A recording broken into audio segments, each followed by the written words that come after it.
जो तीर्थ हुआ करते थे, ये व्यक्ति को उसकी स्वयं की प्राण ऊर्जा को संचरित करने के लिए, उसको सामाजिक उत्थान का पथ देने के लिए, राजतंत्र को मर्यादित करने के लिए स्थापित होते थे। इसीलिए भारत में तीर्थ कितने हैं? 4 धाम है, बद्री केदार है, फिर उसके बाद रामेश्वरम है, फिर उसके बाद पुरी है, द्वारिका है। 4 धाम है, 5 काशी हैं, 5 प्रयाग हैं, 5 बद्री हैं, 5 केदार हैं, केदारनाथ है, रुद्रनाथ है, तुंगनाथ है, मद महेश्वर है, कल्पेश्वर है, 7 सरोवर है, 7 क्षेत्र है, 9 अरण्य है जिनमें आरण्यक लिखे गए, 12 ज्योतिर्लिंग है, 21 गणपति क्षेत्र है, 42 सिद्ध क्षेत्र है, 64 के करीब शक्तिपीठ है। यदि आप पुराणों को माने तो 64 है। और जो 64 शक्तिपीठ हैं, आप कल्पना करके देखिए, भारत में नहीं है। उनमें से 7 बांग्लादेश में, 3 पाकिस्तान में, 3 जो है श्रीलंका में, 1 तिब्बत में, 1 अन्य जगहों पर, 1 नेपाल में।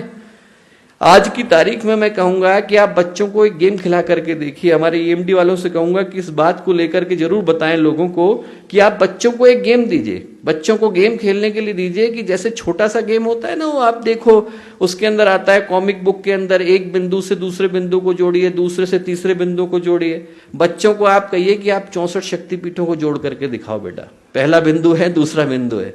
और जब आप जोड़ना शुरू करेंगे तो आप शुरू करेंगे जम्मू कश्मीर से। जम्मू कश्मीर में अमरनाथ में ज्योतिर्लिंग है, वहां से आप तिब्बत में चले जाएंगे, वहां पे सह्याद्री का है, वहां से आप जाएंगे तो आपको नेपाल में मुक्तिनाथ मिलेगा, वहां से आप जाएंगे तो आपको मेघालय में नवरिंग दुर्गा मिलेगी, वहां से आप जाएंगे तो आपको बांग्लादेश में भवानीपुर मिलेगा। उसके बाद आप साउथ में चले जाएंगे और आप चढ़ते चढ़ते हिंगलाज, बलोचिस्तान, पाकिस्तान पहुंच जाएंगे। वो जो नक्शा तैयार होता है वो बृहत्तर भारत का नक्शा तैयार होता है। यदि आप इन सारे के सारे बिंदुओं को जोड़ लें तो क्या बनता है? सारे के सारे तीर्थों को जोड़ लें तो एक तीर्थ बन जाता है। सही पूछा जाए तो दोस्तों, भारत एक जागृत तीर्थ का नाम है। हमको महसूस नहीं होता, पर हमारे ऋषि मुनियों ने इन सारे कोनों पर एक एक तीर्थ को बिठा दिया है। सारी की सारी जगहों पर शक्तिपीठ बैठे हुए हैं। यदि आप सारी लाइनों को जोड़ लें तो जागता जागता एक जागृत तीर्थ बन जाता है, जिसका नाम है भारत। भारत देश का नाम नहीं है, पूरे जागते हुए तीर्थ का नाम है।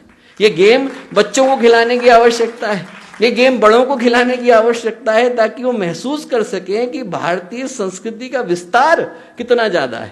यदि हम इन सारे बिंदुओं को जोड़ लेते हैं दोस्तों तो एक तीर्थ बन जाता है। वही जो तीर्थ बनता है, सही पूछा जाए तो ये सांप्रदायिक एकता का, सामाजिक सद्भाव का प्रतीक हुआ करता था। आज भी वैष्णो देवी में नारियल कहाँ का चढ़ता है? केरल का चढ़ता है। वैष्णो देवी में चढ़ाना है तो आप केरल से नारियल लेकर के आते हैं। त्र्यंबकेश्वर में बिल्वपत्र कहाँ के चढ़ते हैं? हरिद्वार के चढ़ते हैं। आपको बद्री केदार में पुजारी कहाँ के मिलते हैं? दक्षिण के मिलते हैं, नंबूदरीपाद। आपको दक्षिण में पुजारी कहाँ के मिलते हैं? उत्तर के मिलते हैं। आप पूर्व में जाएंगे तो कहाँ के पुजारी मिलते हैं? पश्चिम के मिलते हैं। आप द्वारिका में जाएंगे तो कहाँ के पुजारी मिलते हैं? आपको उड़ीसा के मिलेंगे। आपको पुरी में कहाँ के पुजारी मिलेंगे? गुजरात के मिलेंगे। ये क्या बना करके दे दिया है? ये इस बात का नक्शा बना करके दे दिया है कि भारत में हम सामाजिक एकता का प्रतीक तीर्थों को मानते हैं।